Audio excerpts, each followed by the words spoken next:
బద్రి, కంగారు పడకండి, కాసేపట్లో స్పృహ వస్తుంది. జాగ్రత్త రామా, మెల్లగా. అందరూ జాగ్రత్తగా రండి. రండి, అందరూ కలిసే ఉండండి. గాయాలని మనిషితో ఇలా వెళ్తున్నామే, ఇది సేఫేనా? వ్యాన్ దిగాక ఇప్పటికే అడవిలోకి 3 కిలోమీటర్లు నడిచొచ్చాం. ఇక్కడికి ఎవ్వరూ రాలేరు. పెట్రా, ఓపెన్ చేయి. మన సేఫ్టీ కావాల్సిన అన్ని ఏర్పాట్లు చేస్తాం. డిజిటల్ కమ్యూనికేషన్ కూడా కట్ చేస్తాం. ఇక మీద మనల్ని ఎవ్వరూ ఫాలో చేయలేరు, కమ్యూనికేట్ చేయలేరు. అది సరే, మనం కమ్యూనికేట్ చేయడానికి దారి ఉందేమో చూడండి. నేను ఆలోచిస్తున్నాను, కొన్ని ఐడియాస్ ఉన్నాయి. అదేంటో తెలుసా? టెలిగ్రామ్ స్తంభం. మా ఇంట్లోనే పోస్ట్ ఆఫీస్ టెలిగ్రామ్ ఆఫీస్ ఉండేది. అక్కడే టెలిగ్రామ్ పంపడం నేర్చుకున్నా.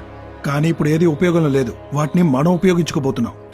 సూపర్ రా, అందుకే నేను టెస్లా అన్నాం.